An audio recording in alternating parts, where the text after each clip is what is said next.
What's going on, everyone? It's Marcellus back with another video. We got to go over BABYDOGE today. We're just going to talk about some technical analysis and pretty much talking about where BABYDOGE is going to go over next. And we also got a new partnership. So let's get straight to it. Definitely hit that like button and subscribe. Remember, I'm not a financial advisor. None of this is financial advice, but let's go straight over BABYDOGE.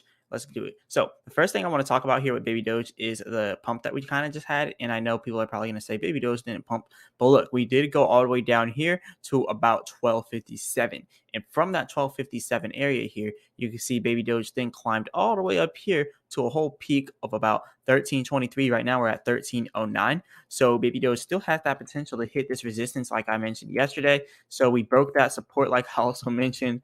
And now you can see us hitting this 1250 support and now making our way right back up here to this 1350 resistance, just like we predicted.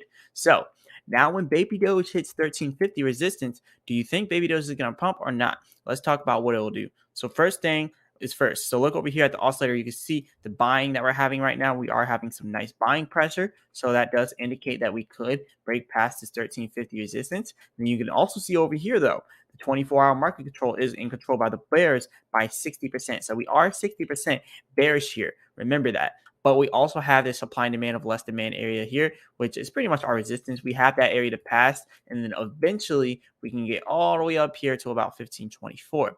So there is a possibility for BABYDOGE to rise, but really we do need the BABYDOGE swap to come out. You know, the actual version of the swap, the main net. We got the test net, but there are a lot of errors on the test net. We just need to get the main net out there. And then once we actually get the main net out there, I think BABYDOGE has a huge possibility of just pumping huge after that. So we really need to get the main net. So anyways, here is the test net. I've been talking about this on all my videos, but as you can see, the test net does have some errors here, but there's not many errors, to be honest. When you look over here, it does show insane amounts for total liquidity, which we know we don't have all that liquidity there. We know all of this is like a lot of errors here. So we just got to wait for it all to really come into fruition. So just wait for all the errors to get dealt with, and eventually the BABYDOGE test net will be the main net. So just wait for the main net to come out. And like I said, there are some errors, but you just gotta wait for that good stuff. But look, we got a lot of other stuff to talk about with BABYDOGE other than the errors on the test net, because obviously we don't have $3.18 trillion in liquidity. We don't have that much. But anyways, let's talk about some more of the stuff going on with the BABYDOGE technicals. So as you can see here, we are slowly but surely going all the way up to 1350. But what happens when you look at it from the 4-hour chart? So looking at the 4-hour chart, it does show we're inside of this red area of less demand, kind of indicating that we might actually drop back down here to this 1250 support again.